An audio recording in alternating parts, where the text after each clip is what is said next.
Good morning class. हम शब्द विचार पढ़ रहे थे और उसी को आगे जारी रखते हुए हम जो है पढ़ेंगे आज शब्द विचार का भाग 3। हमने पहले पढ़ा था उत्पत्ति के आधार पर जो शब्द हैं उसमें हमने तत्सम, तद्भव, देशज और विदेशी शब्दों के बारे में पढ़ा और इसके साथ ही हमने कुछ नियम पढ़े जिससे हम तत्सम और तद्भव शब्दों को पहचान सकते हैं आसानी से कि भी ये तत्सम शब्द है या ये तद्भव शब्द है। ठीक है, इस वीडियो में हम अर्थ के आधार पर शब्द कितने प्रकार के होते हैं और वो कौन कैसे हैं और कौन से हैं वो पढ़ेंगे, रचना या बनावट के आधार पर और व्याकरणिक प्रकार्य के आधार पर, यानी व्याकरण में हम जिन शब्दों को काम में लेते हैं उसके आधार पर शब्दों के कितने भेद हैं या व्याकरण में हम कितने प्रकार के शब्दों को पढ़ते हैं, उन सबको आज हम इसमें विस्तार से पढ़ेंगे। बेटा, व्युत्पत्ति या बनावट के आधार पर शब्द के 3 भेद होते हैं। उसमें है रूढ़, यौगिक तथा योग रूढ़ शब्द। अब रूढ़ का मतलब होता है कोई किसी चीज के लिए फिक्स हो जाना, ठीक है, चिपक जाना। तो जो शब्द किन्हीं अन्य शब्दों के योग से ना बने हो, ठीक है, वो अकेला शब्द होगा, एक ही शब्द होगा, वो वर्णों का तो संयोग होगा लेकिन शब्दों का संयोग नहीं होगा। मतलब वर्णों के से तो मिलकर बना होगा वो शब्द, लेकिन 2 या 2 से अधिक शब्दों को जोड़ करके नहीं बनाया गया होगा। ठीक है, तो किसी विशेष अर्थ को प्रकट करते हो और अगर हम उसका टुकड़े करें, ठीक है, तो उसका कोई अर्थ नहीं निकलता है, वे रूढ़ कहलाते हैं। और इनके बेटा इनकी उत्पत्ति के बारे में या मैं कहूँ कि इनके पीछे क्या लॉजिक है, क्या तर्क है, वो शब्द इसके लिए क्यों बना, हमारे दिमाग में कभी सोते सोते ख्याल आता है या हम ऐसे ही कभी कभी सोचते हैं कि भाई आग को आग ही क्यों कहते हैं, पानी क्यों नहीं कहते, या पानी को हम जो है दूध क्यों नहीं कहते। तो उसके पीछे कोई भी लॉजिक नहीं है। दूध का नाम दूध कैसे पड़ा या पानी का नाम पानी क्यों पड़ा, गधे को गधा क्यों कहते हैं, घोड़े को घोड़ा क्यों कहते हैं, तो इनके पीछे कोई भी लॉजिक या तर्क या कोई ऐसा जवाब नहीं है कि जो दिया जा सके कि हाँ इस वजह से ये नाम पड़ा है। ठीक है, तो वो शब्द होते हैं रूढ़, और जब मैं इनके टुकड़े करूंगी तो उनका कोई भी अर्थ नहीं निकलेगा। तो ऐसे शब्द जिनके टुकड़ों का कोई अर्थ ना निकले और जो अपने आप में अकेले हों वो शब्द होते हैं रूढ़ शब्द। जैसे दूध है, गाय है, पेड़ है, दीपक है। अब इनके अगर मैं टुकड़े करूंगी तो गा और अलग हो गया, ये अलग हो गया, दो अलग, ध अलग, इनका कोई अर्थ नहीं निकल रहा है, तो वो है रूढ़ शब्द। दूसरे नंबर पर है बेटा यौगिक शब्द। यौगिक जो शब्द है वो योग प्लस एक प्रत्यय से मिलकर के बना है। ठीक है, अब योग का मतलब होता है एक तो बाबा रामदेव वाला योग योगा, और एक योग का मतलब होता है जोड़ना, ठीक है, प्लस करना, जिससे आप एडिशन बोलते हैं मैथ्स में। ठीक है, आप जोड़ते हैं, तो यहाँ पर मीनिंग है जोड़ना। ठीक है, यौगिक शब्द क्या होता है, जो शब्द कई सार्थक शब्दों के मेल से बने हो, मतलब दो शब्दों से तो बनते ही बनते हैं, हो सकता है 2 से भी ज्यादा हो, वे यौगिक शब्द कहलाते हैं। जैसे देवालय, अब इसमें 2 शब्द हैं, देव और आलय, यानी देव यानी देवता लोग और उनका घर जो है वो आलय, आलय मतलब घर। तो देव प्लस आलय 2 शब्द हैं अलग अलग, आलय का मतलब घर होता है, देव का मतलब देवता, तो देवालय बन गया यानी मंदिर जिसको हम बोलते हैं। राजपुरुष, तो राजपुरुष मतलब राजा का जो पुरुष है। ठीक है, तो राज और पुरुष 2 शब्दों से मिलकर बना है। हिमालय, हिम मतलब बर्फ, आलय मतलब घर। ठीक है, तो हिमालय हो गया।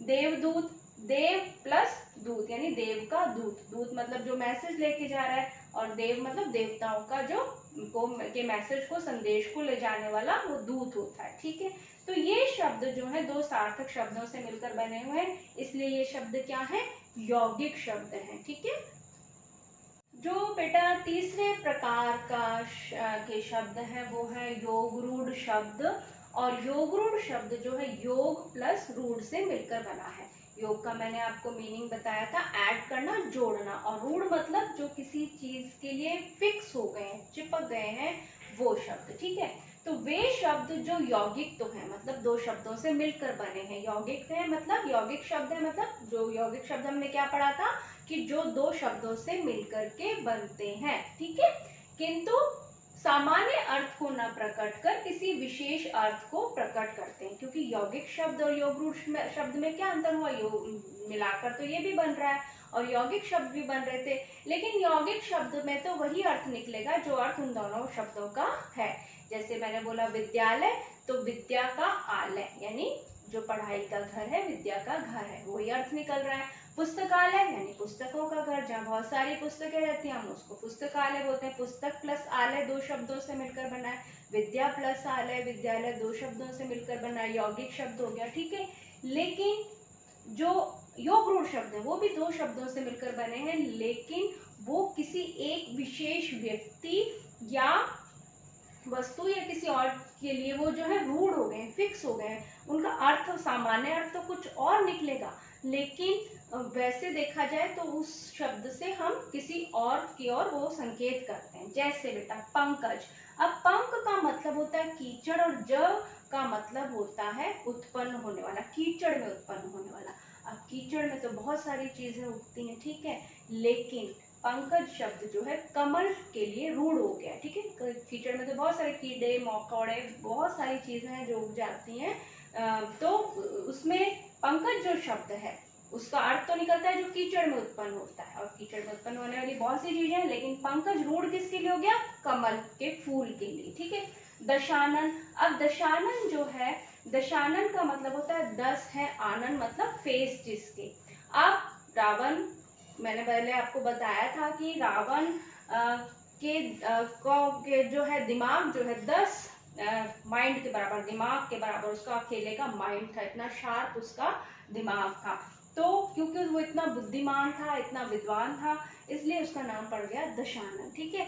अब बहुत सारे लोग हैं, आज भी बहुत से लोग हैं, पहले भी बहुत से लोग हुए हैं जिनमें 10 या 20 दिमाग के बराबर दिमाग हो, इतना उन लोगों में दिमाग होता है, माइंड होता है, ठीक है।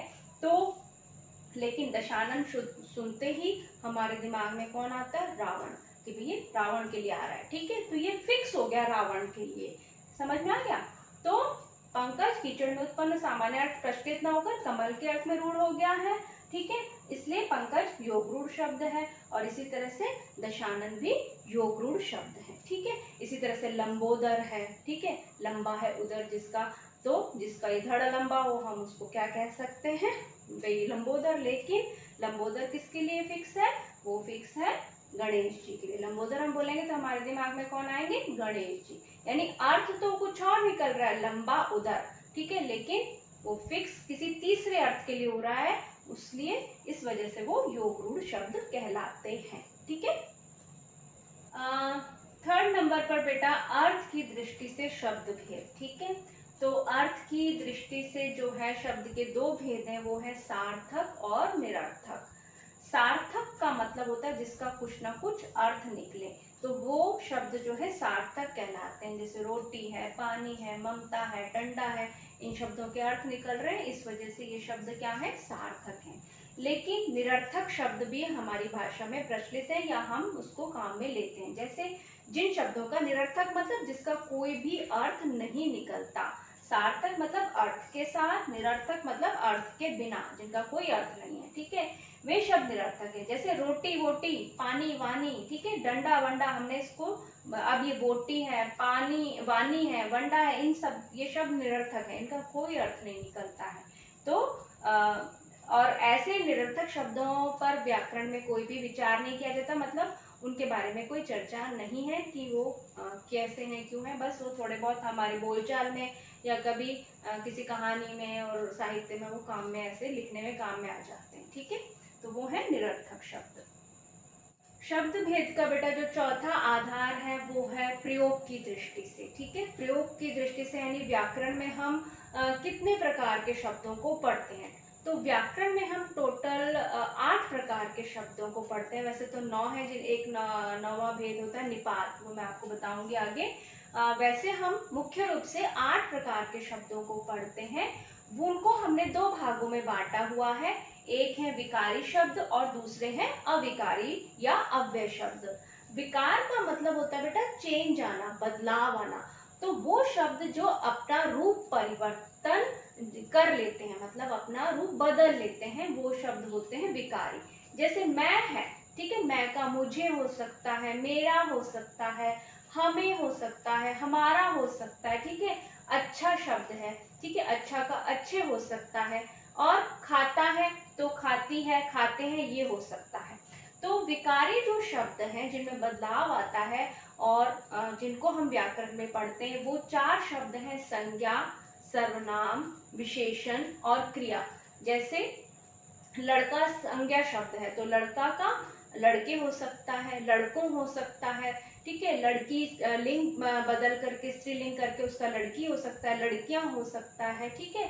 तो संज्ञा बदल रही है, सर्वनाम बदल रहे हैं, जैसे मैं, मुझे, हमें, ठीक है। विशेषण बदल रहे हैं, अच्छा, विशेषण शब्द अच्छा का अच्छी हो गया, अच्छे हो गया, ठीक है। क्रिया शब्द है तो खाता है, खाती है, खाते हैं, ये चेंज हो रहे हैं, ठीक है।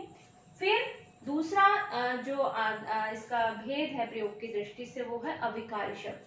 अविकारी शब्दों को हम अव्यय शब्द भी कहते हैं। और अव्यय शब्द वो होते हैं जिनमें कोई भी बदलाव नहीं आता, मतलब जो अपना रूप नहीं बदलते हैं, वो शब्द जैसे हैं वैसे ही रहते हैं, चाहे वो किसी भी लिंग के साथ लगा दिए जाए, जेंडर के साथ लगा दिए जाए, स्त्री या पुरुष किसी के साथ भी लगाएं हम, चाहे हम किसी भी उसको काल में लगाएं तो उनकी क्रिया नहीं बदलती है, ठीक है। चाहे वर्तमान है, चाहे भूत है, चाहे भविष्य है, या फिर ना ही उनका वचन बदलता है। एक वचन से बहुवचन या बहुवचन से एक वचन हम उसको कुछ नहीं कर सकते, वो जैसा है बेटा वैसा ही रहेगा, ठीक है। अव्यय क्यों कहते हैं? जैसे जिनका कुछ व्यय नहीं होता, व्यय का मतलब होता है खर्च, और अव्यय मतलब खर्च ना होना। मतलब जैसे आपको जेब खर्च मिला कोई 100 रुपए और आपने उसको पॉकेट में रखा, उसको आपने व्यय नहीं किया, खर्च नहीं किया, तो वो 100 रुपए पड़ रहेंगे जब तक आप उनको खर्च नहीं करोगे। तो अव्यय शब्द वो होते हैं जिनका कुछ भी व्यय नहीं होता है, जिनमें कोई भी विकार या बदलाव नहीं आता है, ठीक है। वो 4 शब्द हम जो पढ़ते हैं व्याकरण में, वो कौन कौन से हैं? वो है क्रिया विशेषण, संबंध बोधक, समुच्चय बोधक और विस्मयादि बोधक। क्रिया विशेषण जिन्हें आप एडवर्ब बोलते हैं इंग्लिश में, ठीक है। संबंध बोधक वो होते हैं जिन्हें आप प्रीपोजिशंस बोलते हैं, ठीक है। समुच्चय बोधक जिन्हें कंजक्शंस बोलते हैं, जो जोड़ने का काम करते हैं वाक्यों और वाक्यांशों को, और विस्मयादि बोधक हैं, ठीक है। तो ये थे आपके प्रयोग की दृष्टि से शब्द भेद, जिनको हमने जो है दो भागों में बांटा गया है। उसमें भी 4 शब्द इधर हैं, 4 शब्द इधर, यानी टोटल 8 प्रकार के शब्द हैं ये।